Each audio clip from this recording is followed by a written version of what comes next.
Intro.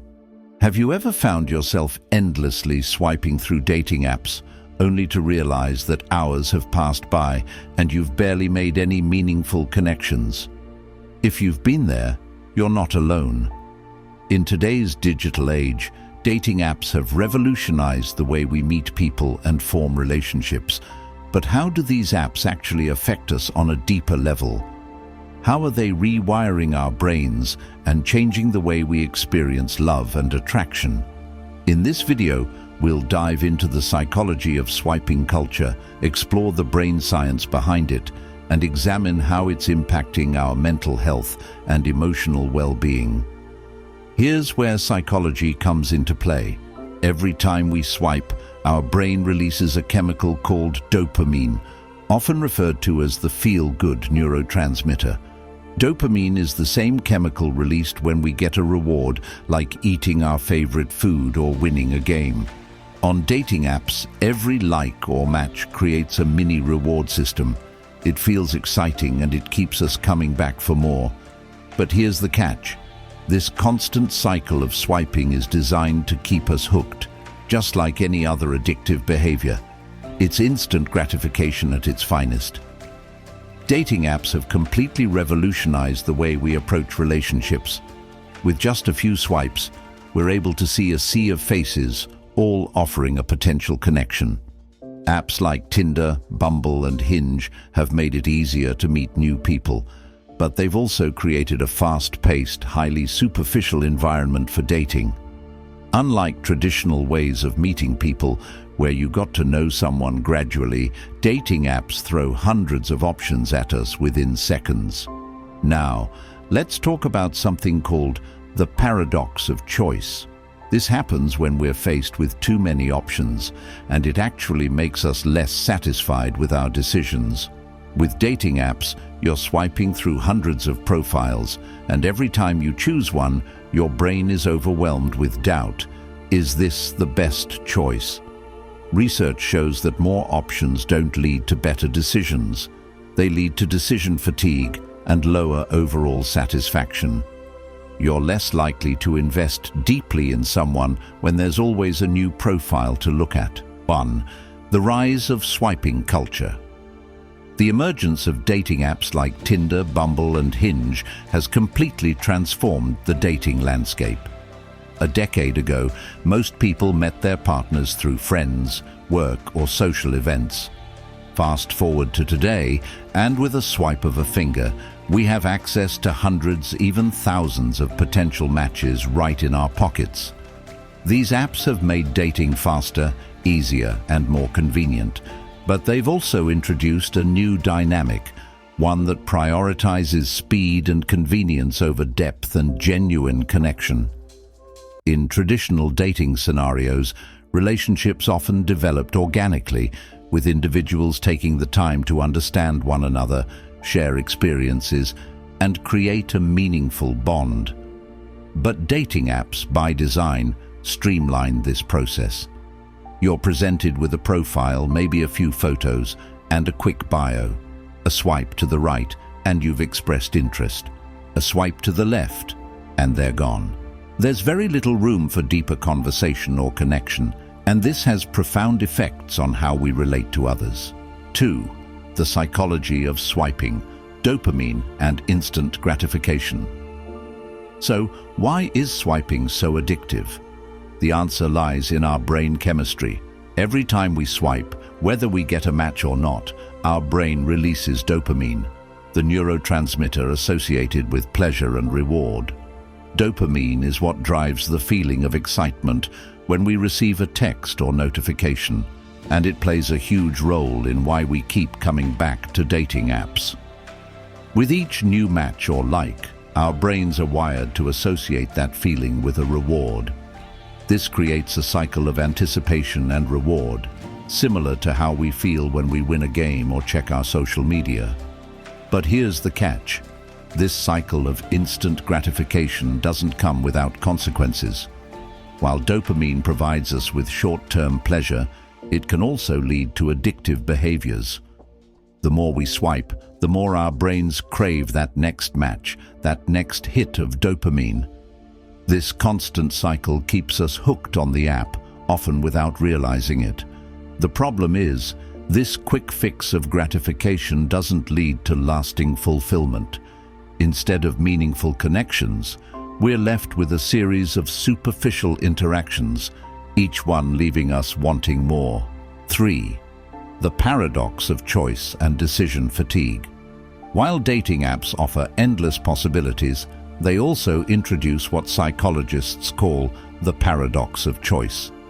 The paradox of choice suggests that having too many options can actually make us less happy with our decisions. Think about it. When you're swiping through a dating app, you're faced with hundreds of potential matches. While this seems like an opportunity for more choices, it can actually overwhelm us, making it harder to settle on one person. The more options we have, the more likely we are to second-guess our choices, wonder if there's someone better out there, and feel dissatisfied with our decision. This leads to decision fatigue, a state of mental exhaustion that makes it harder to make clear, rational decisions. In the context of dating apps, decision fatigue can leave us feeling drained, making it harder to commit to a meaningful connection even when we find someone we like. Instead of focusing on building a relationship, we become preoccupied with the next swipe, always searching for something better or perfect. The impact on self-esteem and mental health. While dating apps can create exciting opportunities to meet new people, they also have a darker side. The constant validation or rejection inherent in the swiping culture can have a significant impact on our self-esteem and mental health. The more we rely on dating apps for social validation, the more we tie our sense of worth to external approval. When we get a match, it feels great, like we're being acknowledged and validated.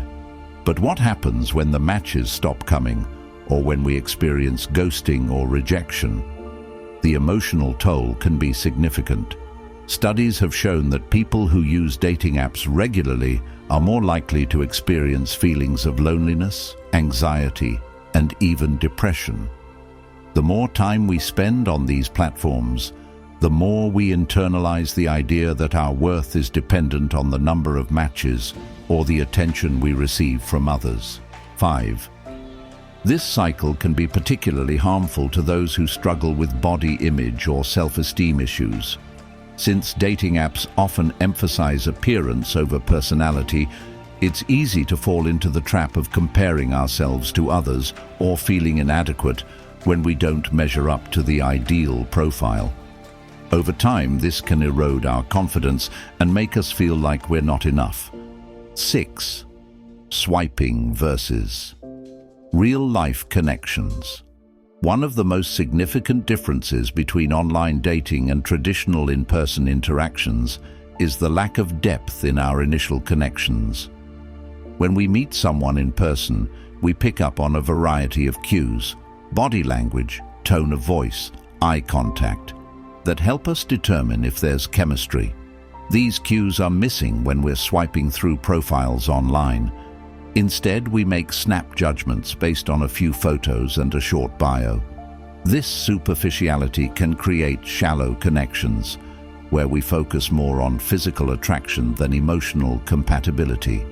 Studies have shown that when we meet people in real life, our brains assess factors like voice tone, body language, and how we feel in each other's presence, things that dating apps can't accurately convey.